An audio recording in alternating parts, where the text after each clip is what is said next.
Caras, aproveitando que você tocou no Bolsa Família, o que é exatamente o mutirão anti-Bolsa Família que o Partido Missão ele defende? Como é que funciona? Nós precisamos de frentes de trabalho. A situação do Brasil, ela é uma situação desesperadora. Porque boa parte da... Veja só, o Brasil está envelhecendo e essa força de trabalho, ela não está sendo qualificada porque ela tem uma educação precária.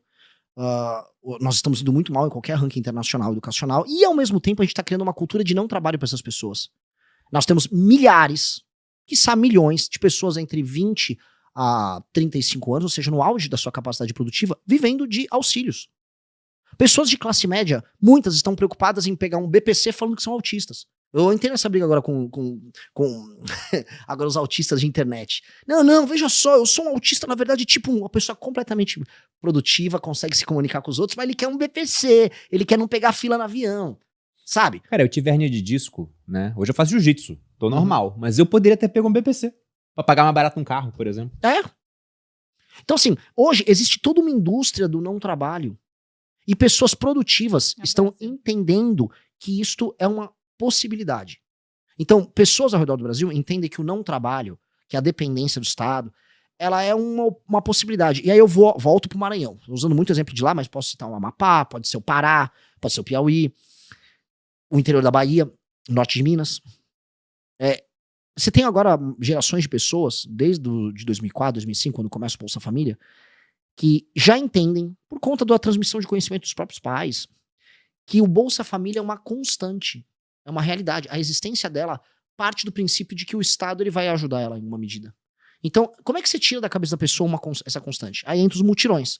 Pois bem, essa pessoa, homem, especialmente homem, uma mulher também, em idade de trabalho, todos os municípios que você tem uma taxa bem grande, vou botar mais de 30% das residências com as pessoas vivendo de recursos como Bolsa Família, você vai levar à frente de trabalho, até porque a infraestrutura é horrível lá. Igual o Roosevelt fez na crise de 29. Eu não estou inventando a roda, não é uma proposta, é uma frente de trabalho, muito simples. Olha, o governo federal e a prefeitura vão fazer uma frente de trabalho agora para recapear todas as vias de acesso da cidade. Cidades pequenas no redor do Brasil não têm via de acesso decente. Não dá para escoar assim o milho que o cara plantou, porque é tudo esburacado. Vamos fazer isso? Vamos levar cabeamento elétrico? Vamos levar a internet? Vamos pegar tudo que tem de infraestrutura e vamos contratar as pessoas que estão ali no Bolsa Família. Paga um valor a mais por dia. Mas não quer? Não quer? Tá tudo bem, você também não vai ter o Bolsa Família. Aí te vira. Se vira. Agora, temos que começar a dar essa alternativa. E por quê? Porque do ponto de vista econômico, e essa é a coisa mais assustadora sobre o Brasil, boa parte dos municípios, eles não têm economia. Eles são desertos econômicos. Se o fundo de participação dos municípios parar de mandar dinheiro para esses prefeitos dessas cidades, acaba a cidade. Isso gera um problema, porque se acaba a cidade, o que você vai ter? Êxodo rural, essas pessoas vão para as periferias das cidades, favelização, aumento do crime, tem várias externalidades. Agora, dito isso, nós precisamos, portanto, criar atividade econômica formal, arrecadação real, para fazer todos esses municípios funcionarem. E hoje não há da parte de nenhum líder político nesses municípios pequenos ao redor do Brasil a vontade de fazer isso. Porque o governo já dá o dinheiro sem eles pedirem. Você é um município? Toma o dinheiro aí. E o cidadão não cobra. Então tem um ciclo perverso que precisa ser quebrado. E esse ciclo perverso, ele se reflete politicamente. Eu tô amarrando essas coisas, porque se a gente não amarrar, a gente não entende a razão da gente não conseguir. Vou dar um exemplo. Passar as reformas, vamos botar as reformas pró-mercado que a gente precisa passar. A gente não consegue, porque no fim do dia vai ser eleito um político que não entende isso como algo bom pro Brasil, em nenhuma medida, que ele, para ser convencido a votar, ele vai cobrar um dinheiro do governo, vai exigir mais emendas para manter aquele ciclo. Então você nunca consegue fazer nada. Nunca consegue, porque você tem um grupo de pessoas cujo interesse é manter uma máquina política numa região. Isso é de longe, assim, isso é tão maior. O Lula é uma Madre Teresa de Calcutá perto desses caras. Porque a esquerda ela é uma constante nas democracias, ela existe, a gente tem que derrotar ela. Esses caras não.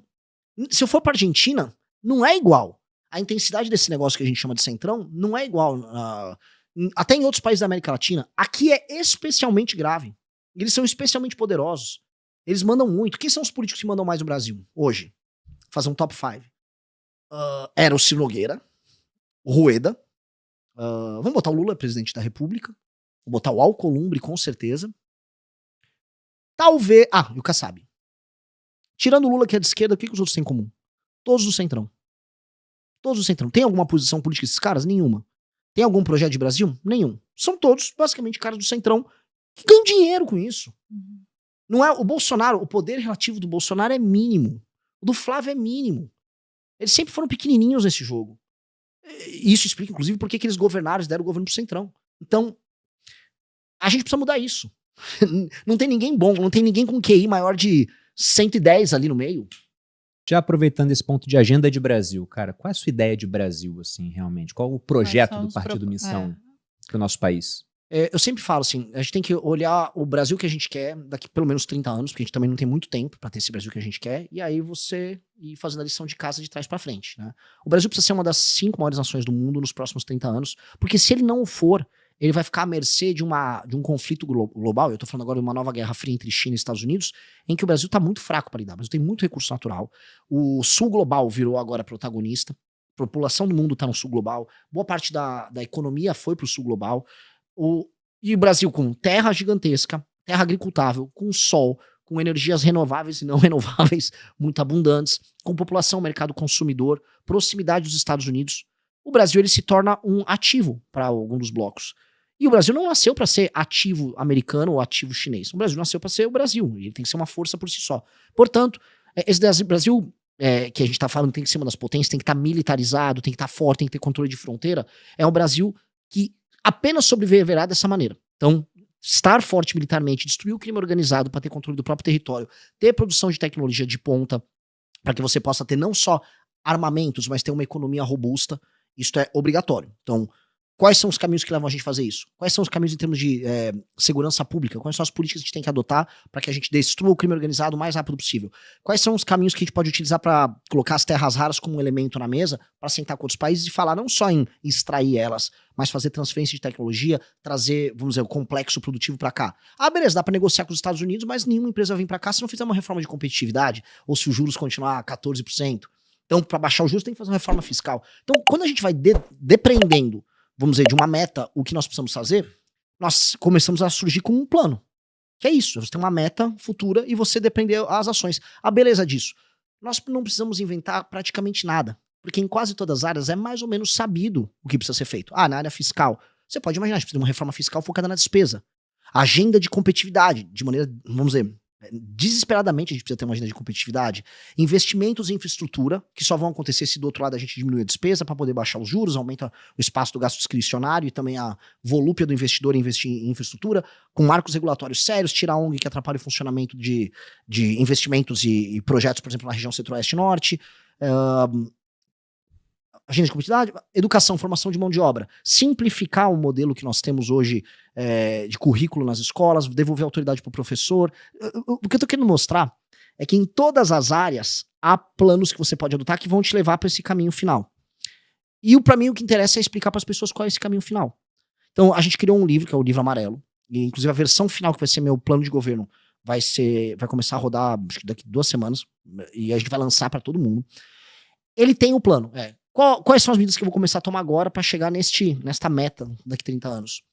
E eu tô muito animado. Aí eu posso, se tiver tempo, a gente discutir aqui, cada área o que a gente propõe. Mas mais do que cada área a gente propõe, porque repare que a maior parte dos candidatos a presidente, eles vão nos lugares, eles são perguntados de políticas imediatas. Não, eu vou resolver o fiscal assim, eu vou privatizar. Tá, a privatização de uma empresa daqui a 30 anos é algo menor. Qual o seu plano, né? Qual o modelo de Brasil que você tem que chegar? Essa é uma pergunta conceitual. Qual o tipo de nação que você quer? Então, essa pergunta conceitual é a pergunta que todo mundo teria que responder. É a pergunta que qualquer debate na Globo deveria fazer pros pré-candidatos. Conceitualmente, qual é o país que você quer viver? Esse país tem favela ou não tem? Esse país é um país que se arma ou é um país de turismo e de soft power? Esse é um país que tem fronteiras fortes ou não? Esse é um país que está aliado com a China, aliado com os Estados Unidos, ou ele é independente? Esse é um país que ele vai investir tudo para se reindustrializar, ou ele vai entender que o papel dele nas cadeias de produção é pegar as coisas primárias? Qual é esse país? Poucas pessoas estão trazendo respostas para isso. E é as respostas que eu gostaria de trazer. São as respostas. Você é a favor de reeleição ou não, cara? Porque, por exemplo, você tem esse projeto político de um Brasil já enxergando o longo prazo. Mas a democracia ela tem estímulos de muito curto prazo. Sim. Até porque o eleitor médio, né? Se a gente pega a renda média aqui no Brasil, que inclusive ela é maior do que a mediana, porque tem uma base muito pobre e a renda média é puxada para cima por pessoas que têm uma renda muito alta. Então é um país que a gente fala, pô, o Brasil é um país rico. Não, se você olha a renda per capita, a gente não é um país rico, a gente está longe dos países ricos, inclusive eles estão abrindo vantagem contra o Brasil. E aí, para um político, costuma ser muito mais interessante fazer políticas de curto prazo, gastar bastante agora, se endivida, porque essa dívida, o Lula está se endividando pra caramba agora, a dívida em percentual do PIB chegou a 80% já. Não é ele que vai pagar essa dívida. Isso aí vai ficar para os concorrentes dele daqui a no próximo mandato, se ele não for eleito, por exemplo, ou daqui a muito tempo quando for vencer. Então o estímulo é sempre gasta agora e o problema fica no futuro para os nossos filhos e netos pagarem. E aí essa discussão, pô, a reeleição ela é ruim porque o cara vai lá, ele abre o cofre no último ano de governo para conseguir a reeleição. Coisa que está acontecendo agora, mas não é só uma política do PT. Se você pega o governo Bolsonaro, fez a mesma coisa, e outros governos fizeram a mesma coisa. Até meio que um modus operandi, o brasileiro aceita isso como normal. É pragmatismo, né? Isso é o normal. E aí acabar com a reeleição seria interessante porque acaba com essa dinâmica, Mas ou é pior porque antes o cara tinha 8 anos para fazer um projeto de Brasil, se ele tivesse realmente um projeto. Né? Alguns não têm. Mas se ele tivesse, e serão só 4 ou 5 se a gente aumentar um ano para poder fazer esse fim da reeleição. Falando primeiro da ideia, você tá certíssimo. E isso se dá porque existe uma dependência muito grande do cidadão do Estado para sobreviver. Portanto, você fazer essas políticas de ano eleitoral, que todos fazem, são políticas que impactam muito rápido esse eleitor que tem uma dependência, ou, sei lá, do dinheiro que vem direto do poder público, ou, sei lá, por exemplo, no Brasil, o governo faz preço. Quem faz preço, sobretudo, até o mercado imobiliário, é o governo. Todo mundo depende, assim, sei lá, o real é baseado na pesquisa eleitoral. Né? A coisa não é apreciada, vamos dizer, por outras razões. Isso é muito complicado. Então, conforme a gente tem uma economia que é muito dependente de decisões políticas, portanto, os políticos usam isso como estímulo. Isso é grande para presidente da República? Sim. Para prefeitos é 10 mil vezes pior. É 10 mil vezes pior. Então temos que ter duas soluções. Eu acho que para os principais cargos do Brasil tem que proibir reeleição. E você pode aumentar o mandato para o cara conseguir ter uma continuidade. Isso é infelizmente, enquanto o Brasil continuar sendo um país em que as pessoas dependam demais do Estado para tomar suas decisões políticas, isso vai ter que ser feito, especialmente para governadores e presidente da República. Agora, para prefeitos, a gente tá com uma ideia, que é uma ideia baseada em experiências que tem no Japão, experiências que tem na China, que é o que a gente chama de lei de responsabilidade gerencial, que é o seguinte, cara, não existe, até pela distribuição normal de inteligência, não existem prefeitos capazes de implicar políticas públicas em tantas cidades. Tem tão pouco corpo técnico. Tô sendo bem sincero. Ainda mais em municípios pequenos. Pô. E muito pobres. Não tem. Os caras que administram as cidades nos interiores do Brasil, se apertar direitinho, talvez escreva um parágrafo. Eu tô falando assim, um nível bem pedestre. Esses caras, no fundo, eles formalmente têm que ser eleitos para administrar as cidades deles, teve uma eleição e tal, mas na prática, as políticas públicas têm que vir como um pacote que vai ser aplicado. E eles só vão aplicar. E tem que ter um fiscal que vai checar a aplicação com os KPIs, que é o que a gente quer aplicar. E assim, você tem um município, você ganhou a eleição para prefeito, se o município ele tá, sei lá, 20% abaixo da média do IDEB, ele vai ter que ficar no mínimo 10% abaixo até os fins dos 4 anos. Ponto.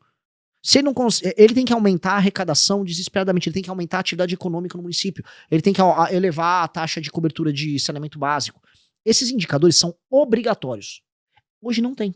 Hoje um prefeito não precisa cumprir indicador nenhum e ele concorre à eleição. Então o que acontece? Se esse prefeito, ao longo dos 4 anos, ele não consegue atender esses indicadores, o mínimo do mínimo do mínimo, ele fica inelegível por 8 anos.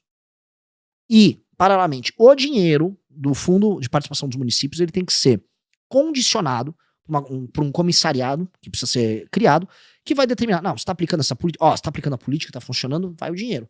Se não está aplicando a política, ou se o dinheiro está sendo desviado, ou se está sendo altamente ineficiente, segura o dinheiro. Aí segura o dinheiro até...